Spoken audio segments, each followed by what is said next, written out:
Dorénavant, le calendrier du gouvernement, les ordonnances qui portent réforme du droit du travail seront adoptées. C'est un coup de force.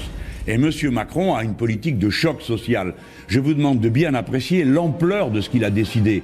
Car la loi El Khomri avait déjà inversé la hiérarchie des normes dans notre pays en donnant à l'accord d'entreprise une valeur supérieure à la loi, ce qui est le contraire de la République sociale dans laquelle nous vivons depuis la Libération, et qui ramenait à avoir en quelque sorte un code de la route par rue, et donc un code du travail par entreprise. Mais M. Macron a décidé d'élargir le champ des questions qui pourront être réglées dans l'entreprise. On peut donc imaginer que la durée du travail, puisque lui-même s'est prononcé contre la durée de 35 heures, en disant que pour les jeunes, c'était 40 ou 45 heures qu'il fallait imaginer. Donc, la durée du travail hebdomadaire, quotidienne, peut-être même l'âge de l'embauche, qui sait, toutes ces questions vont être mises en cause et le code du travail va être mis en cause. Laissez-moi vous dire une chose, le code du travail pour nous autres, c'est pas la même chose que pour beaucoup. C'est pas le code de la route. Chaque page est écrite avec des grèves, des manifestations, des bagarres, du sang et des larmes. Ce sont les propos. Laissons un instant de côté le fait que ceux qui gagnent le plus vont gagner encore plus. Après tout, ça peut très bien faire leurs affaires. Mais qu'est-ce que ça veut dire? Les petites payes, les petites retraites vont perdre 260 € dans l'année.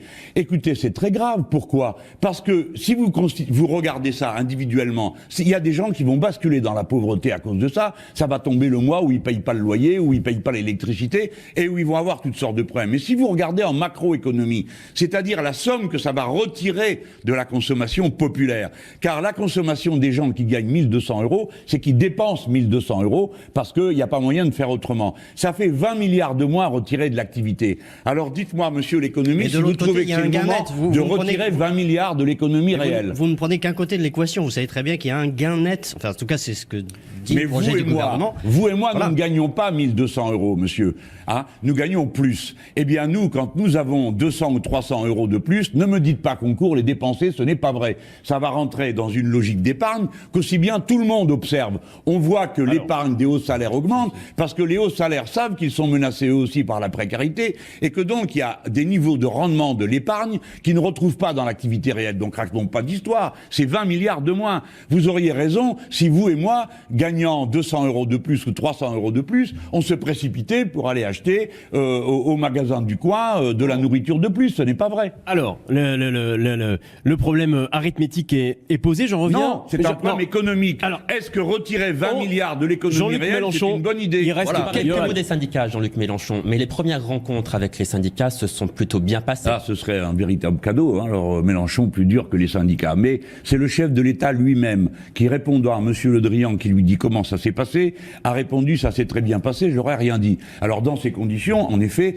toutes les rencontres sont suaves. Mais les est-ce que vous tenez ça, Jean-Luc Mélenchon? J'ai pas eu cette information. Pardon. Comment vous connaissez les conversations entre le chef de l'État et Jean-Yves Le Drian? Je vous invite, M. Namias, à aller sur les réseaux sociaux. Vous avez souvent des vidéos extrêmement déclaration. Jean-Yves Le Drian pose une question, écoutez la réponse d'Emmanuel Macron. Oui, c'est normal parce que je n'aurais rien dit. Donc on sait pourquoi ça s'est bien passé.